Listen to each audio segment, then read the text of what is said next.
But on to another somber note. We got another gambling investigation, and this time it's to MLB pitcher Luis Ortiz. This one's a little interesting. It is very interesting. As it's more micro bets, and it's two pitches really that they're focusing on. And like everybody's like, oh, how can you prove anything with two pitches? Well, it's the way they found this out, and the reason they're looking into it is that the gambling audits, they saw unusual activity spike in two pitches, and if you look at those particular pitches, they were very uncompetitive pitches, not near the strike zone. And the investigators are saying that they were put bets, an unusual number of bets placed on that pitch to be a ball, and if it's uncompetitive, obviously it's going to be a ball. So if they're looking to any ties with it, nothing has been concrete. Right now he's placed on leave by the Guardians, so hopefully this all straightens itself out in the near future. Yeah, my question is, two uncompetitive pitches, how do you figure out two pitches? Because, I mean, sometimes there's pitches where, I mean, it happens in every level growing up, where it comes out of the pitcher's hand funny, and you're like, all right, well, you just can't really do anything with that pitch as a pitcher. Like, it happens twice. Like, so it's not a constant reoccurring theme. How can the MLB all of a sudden just jumped up? There's gambling involved. I think because of the unusual activity, like the spike that they did see, I think that's the biggest red flag. I don't think they saw those two uncompetitive pitches and thought, oh, he's definitely gambling. I think the spike is what is preempting this leave and suspension, and maybe it's just completely unrelated, and hopefully that is the case, because no sports league wants to be involved, especially with Michael Beasley also being under investigation in the NBA just this week. It's just a poor look for all of these leagues, and that's why they crack down so harshly. Is you never want the integrity of the game questioned, and like stuff like this obviously is something that questions integrity of sports, and something all sports leagues desperately want to avoid. Yeah, so that actually got us thinking here today about, the big obvious sports gambling thing in baseball was Pete Rose. Right. And that's kind of the first known one as far as I'm concerned.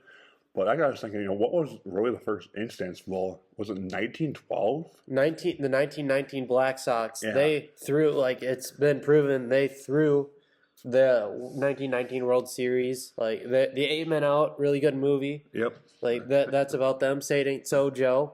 Same with Field of Dreams. Yeah. So, yeah, like they're all the ties into that, but this is they were more throwing the series, and they were paid to throw that series. Maybe something similar is happening with Luis Ortiz, whereas like Malik Beasley, the Pete Roses, they got in trouble for actually gambling on it. Jameson Williams got in trouble.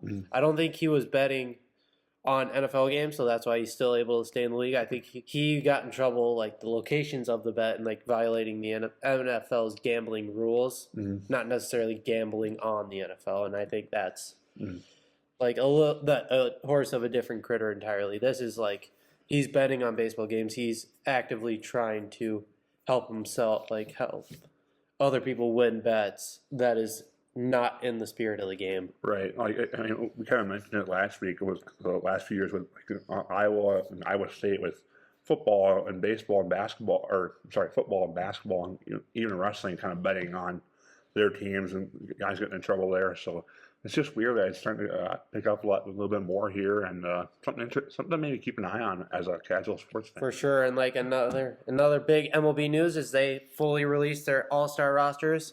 The first wave, all-star starters, came out earlier in the week, and Sunday they released the full teams. And Dalton, was there anybody you were surprised was either on there or not on there? Obviously, fan voting has a lot to do with, starters, which is kind of disappointing if you ask me, because I very much thought that Byron Buxton deserved to be a starter in the All-Star game. Yeah, I think a lot of Minnesota fans did. Unfortunately, they didn't turn out well enough to vote, but all rights were wrong. He's in the All-Star game. He's going to play in the All-Star game. He's just not going to be a starter unless an injury happens. But it's kind of the fan voting. But I don't know. I was a little surprised to see another Twin not in there, Joe Ryan. He is having a really good year as a starting pitcher. Don't get me wrong. There's a lot of great starting pitchers in there. Your Tarek Skubals. But I still think deserves to be in that group of starting pitchers. Yeah. For relief pitchers, Aroldis Chapman's in there. Obviously, he's been a fireballer his entire career. So, I feel like fans had a lot to do with that. But not really many surprises for me on the American League side. As we move down to the National League, I truly think we got the best starting lineup. I feel like in that starting lineup, you look at every one of those guys in that lineup, and they're no slouch. We see those pictures all the time of the All-Star games back in the early 2000s with McGuire and Bonds, and it's like, imagine being the starting pitcher that day. Well, imagine being the starting pitcher this day, because Will Smith, Freddie Freeman, Tel Marte, Manny Machado, Francisco Lindor, Ronald Acuna, Pete Crow Armstrong, Kyle Tucker, and Shohei Ohtani. Yeah. I mean, there's multiple first ballot Hall of Famers, Matt. And no, absolutely. Like, Derek Scooble's going to have his handful with. They haven't announced it's going to be Tarek Skubal, but we know it's going to be Tarek Skubal going to be starting that game. Then you look at that bench as well. It's like, Fernando Tatis, he's a generational talent. Yeah. Oh, he's on the bench. Yeah, for sure. Like James Wood, I mentioned him last week. He's like intentional walk conversations with Barry Bonds. Like nobody does that. Like just how good that outfield's so good. Juan Soto can't even crack it. Like he's having a really good season, but he's not unable to crack that line. Like outfield, like that just shows you like the depth of that outfield and like how good the All-Stars are this year. And like yeah, and I mean, you look at another guy like Michael Busch. He's having a great season for the Cubs. Right, he's not. Yeah, he didn't even make the roster. No, he was not even a fan vote. Not even close. And the biggest thing that I saw that caught my eye when I was looking through this lineup, that Clayton Kershaw made the All-Star game. Uh-huh. But he didn't make it like the traditional way. Right. He is Rob Manfred's legend pick. And do you think more sports leagues should do that? I really like kind of how that kind of implements things. Because we saw it 10 years ago now with the NFL Pro Bowl. Because when Michael Irvin and was Dion. Yeah, Dion. Prime, Coach, the first sighting of Coach Prime. Yeah, I really like the idea that NBA is kind of doing it now, which I think is really cool. And NHL is a completely different deal, but which I love that idea. I mean, I think that would be awesome for baseball, but I don't really see that happening anytime soon. I really like what the MLB did there. It's a good way to get some more fans involved and reach out to a different generation of fans. Oh, absolutely. And I think it's also a good way to prevent him from taking a spot of another guy. Like I complained about it last week when Mike Trout was a finalist for that one of those outfield spots. Like Mike Trout was batting like 230. Yeah, he was like, we love Mike Trout, and Mike Trout has done nothing but great things. Yeah, no, it's like great guy. Yeah. Elite outfielder for probably 10, maybe even 15 years, but he just hadn't earned that qualification to be one of those all-star final votings. But I wouldn't have minded if he was like a legend pick, not taking a spot from another guy, not taking a spot from a Byron Buxton. Well, was Aaron Judge a legend pick as well for? No, he just led the AL in fan voting. So okay, that's right.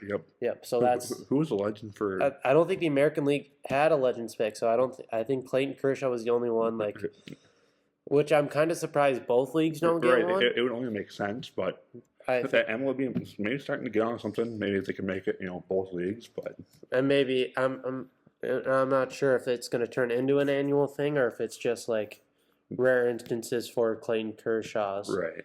I know MLB did something similar with Tony Gwynn when he was in his final year. I think that's a good way to get those guys that final hurrah and that final representation.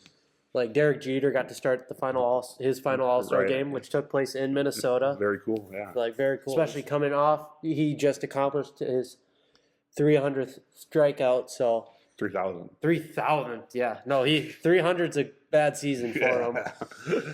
No, it's like 3,000. So I think that also played a role into it, and I think that's something I feel like more sports leagues should implement. Maybe not on an annual basis, but when somebody's in their final year, don't force the fans to vote them in and potentially take a spot from another more deserving guy. Right. Yeah. I mean, a couple obvious ones in there. Paul Skeens, obviously. Not really much else to say there. I think he's probably the only guy in MLB history to have pitched in 18 games with an ERA under 2 and have a losing record. That's tough. Poor guy can't get any run support, and Pittsburgh loves him. Like, I mean, I don't know if he loves Pittsburgh right now. I think he would love some runs. yeah, I think Pittsburgh. I mean, they have a beautiful ballpark there. I think they're going to try to continue to build around him. So I'm hoping Pittsburgh finds some. They're able to put the right pieces together for him because it would be a shame if his career goes to waste. I mean, obviously free agency when the time comes, so I'll be earning big time money. But. Right. No, I think maybe that's the closest we've seen to Jacob deGrom experienced this a few years ago. Was one of, if not the best pitcher in baseball, and just could not buy any run support, and he struggled with that. And like he was older that. He was also, he was older at that time. Yeah, it seemed like. But Paul Skeens, he's 21 years old. Yeah, he's a baby in the league. Like right.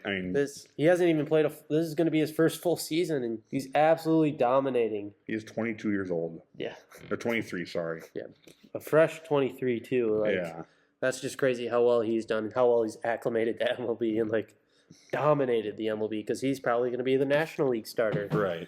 And he was the National League starting pitcher last year too. So it's not like he's a young buck, and he's absolutely dominating, and people love to watch him.